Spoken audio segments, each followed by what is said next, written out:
Յուրաքանչյուրն այստեղ իր հերոսական պատմությունն ունի, որը հյուսվեց ապրիլյան առաջին օրերին Արցախա-ադրբեջանական շփման գոտում ծավալված թեժ մարտերի ընթացքում։ Տարբեր են այդ պատմությունների նախաբաններն ու զարգացումները, տարբեր են պատմությունների հերոսները, սակայն բոլորը ունեն մեկ վերջաբան, թե ինչպես սպա, զինվոր եւ կամավորական համախմբված ու մեկ բռունցք դարձած ամուր ու անառիկ պահեցին հայրենի եզերքի սահմանները եւ հետ մղեցին հակառակորդի հարձակումը։ Շատ հեշտությամբ իրանց հետ ենք շպրտել, թողել են բազմաթիվ զոհեր, իմ ծառայությունն է, իմ հայրենիքի պաշտպանությունն է, լավանալուց հետո գնալու եմ շարունակեմ նույն գործին, էլի պետք է եղած վախտը նույն ձևի կրվելու ենք հակառակորդի դեմ։ Դե որ արուն ես թափեն նույն տեխնիկա եթեսելի երևի այստենց եմ մտածում։ Դե թամ ոտս կետին կապավ երկու քալստեմ ասած Ղարաբաղ կշարունակեմ։ Ինձ թվում է բոլորի պարտքն է դա, որ հայրենիքին իրենց պարտքը պետք է տան ծառայությունով։ Ու պետք է մեր հայրենիքը միշտ պահենք։ Ամեն գնով։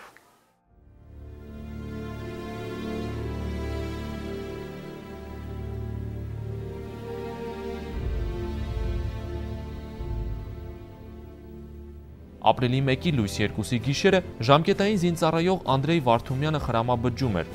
Սովորականի պես ներգրաված էր մարտական հերթապահության մեջ։ Դիրքապահի իր պարտականություններն էր կատարում, երբ հանկարծ սկսվեց դիրքի շրջակա տարածքի հրետակոծումը։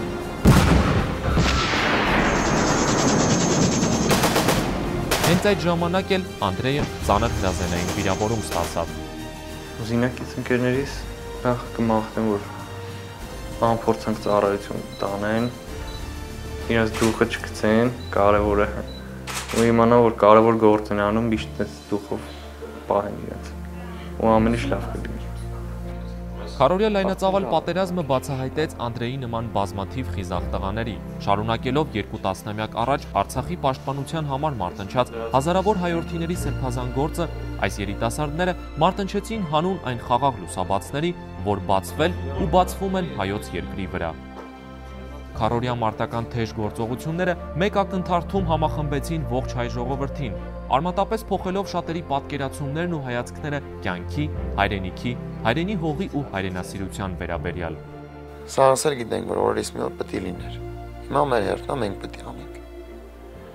Մեզ առաջ մեր փոխարեն արել են։ Հիմա մեր հերթն է ասա։ Ափսոսում եմ, որ մի քանի ժամ շուտ վիրավորվեցի։ Թող մի քանի ժամ ուշ լիներ։ Մի քանի խնդիր էլ մենք կկատարենք, ավելի շատ օգուտ կտայինք էլի։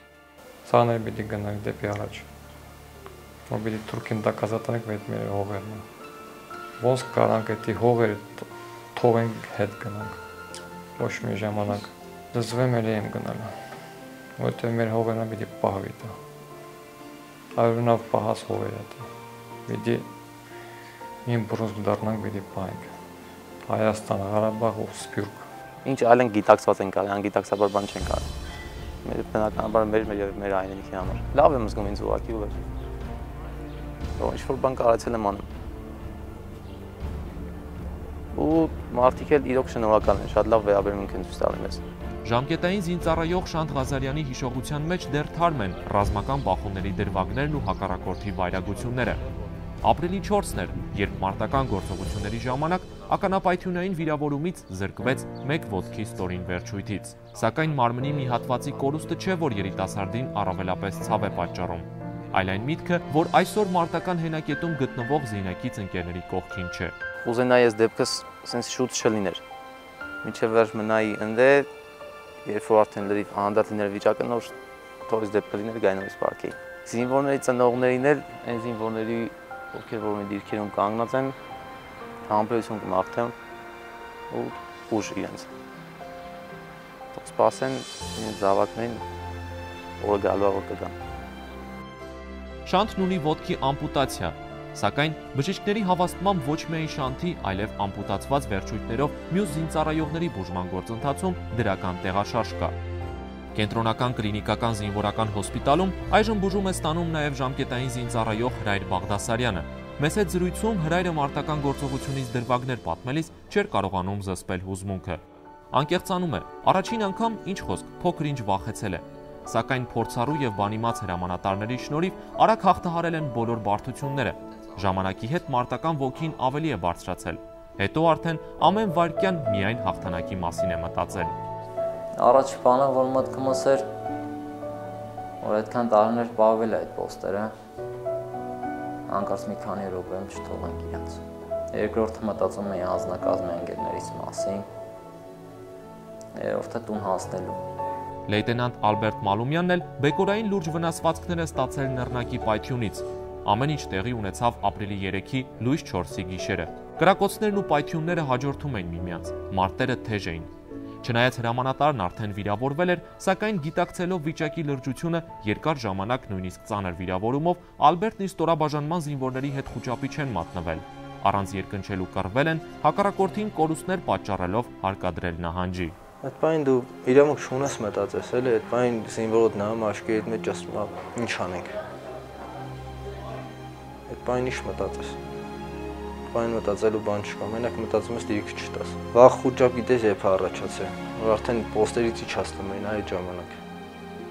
Եվ վախը գիտես ինչի համար առաջացել, որ ընդե արդեն մենակ զորք հետո։ Ասենք այդքան վաղ տատամներով պայել ես, որ զով իրավոց չտաս ու մենակ մտածում ես։ Ամեն տարակոցի հետ մտածում ես հենա, մի բան եղավ։ Մեկը վնասվեց, մեկին կպավ։ Վախը մենակ այդ դրանից առաջանում մոտդ։ Հակառակորդից ինչ վախենաս, որ տենում ես մանավանդ 3 անգամ տեսել ես ոնց հակառակորդը փախնում, վախ չի առաջանում մոտդ։ Ասում են, հաղթողների վերքերը չեն ցավում, սակայն մինչ մենք հպարտանում ենք հայրենյաց պատվի զինծառայողների սխրանքով, նրանց հոգում մարտադաշտում ստացած բեկորների պես դեռ երկար մորմոքելու է հիշողությունը։ Կորստի ցավը դեռ երկար է զգացնել տալու։ Եվ գուցե այդ ցավի ու արիաբար զոհված հայրենիների սխրանքի շաղախից է, որ ժամանակ առ ժամանակ ասպարեզ են գալիս նոր հերոսներ, ովքեր պատրաստ են անձնուրաց մարտնչել եւ մինչեւ վերջին շունչը պայքարել հայրենի հողի պաշտպանության համար։